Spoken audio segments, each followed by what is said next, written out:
How to hide section in Wix.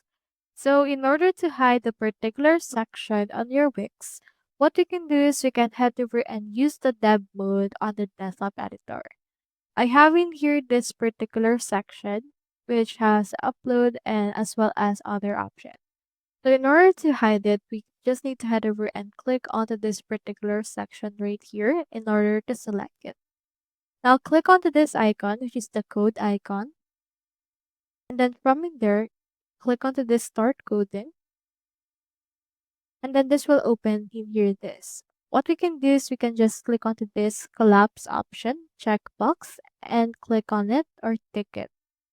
So what this will do is this will essentially hide it from the public view as well, but this will be visible still onto the editor since we still need it on some parts.